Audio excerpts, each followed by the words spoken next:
మరొక అప్డేట్ ఇది. సో విచారణకి హాజరు కాబోతున్నారు ఉదయం 10 గంటలకు విజయసాయిరెడ్డి. బ్రేకింగ్ న్యూస్ మనం చూస్తున్నాము. ఏపీ లిక్కర్ కేసులో ఇవాళ సిట్ ముందు హాజరు కాబోతున్నారు విజయసాయిరెడ్డి. ఉదయం 10 గంటలకు విచారణకి హాజరు కావాలని నోటీసులో పేర్కొంది సిట్. ఏప్రిల్ 18న ఇప్పటికే ఒకసారి విచారణకు హాజరయ్యారు విజయసాయిరెడ్డి. గత విచారణ టైంలో సంచలన వ్యాఖ్యలు చేశారు విజయసాయి. లిక్కర్ అక్రమాల్లో ప్రధాన సూత్రధారి కేసిరెడ్డి రాజశేఖర్ రెడ్డి అంటూ ఆ రోజు ఆరోపించారు. తన సమక్షంలోనే 3 సార్లు మద్యం పాలసీపై సిట్టింగ్లు జరిగాయని, కానీ ఈ పాలసీతో తనకు ఎలాంటి సంబంధం లేదని చెప్పుకొచ్చారు విజయసాయి. సూత్రధారులు, పాత్రధారులు, బిగ్ బాస్ అంటూ ఇంట్రెస్టింగ్ కామెంట్స్ కూడా చేశారు. ఇప్పుడు రెండోసారి ఆయన విచారణకి హాజరవుతుండటంతో ఈసారి ఎలాంటి కీలక విషయాలు ఆయన బయట పెడతారు అని ఉత్కంఠ కనిపిస్తోంది. ఇదే కేసులో నిన్న విచారణకు హాజరైన రిటైర్డ్ ఐఏఎస్ రజత్ భార్గవపై ప్రశ్నల వర్షం కురిపించింది సిట్.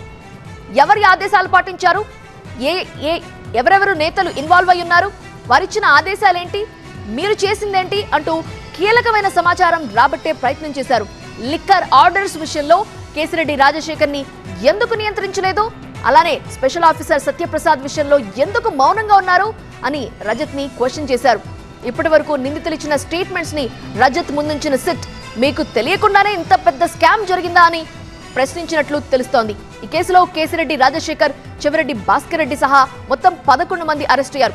ఇక ఇవాళ విజయసాయిరెడ్డి విచారణ తరువాత కేసు కీలక మలుపులు తిరగటమే కాదు, సంచలన అరెస్టులు కూడా జరిగే అవకాశం ఉన్నట్లుగా తెలుస్తోంది.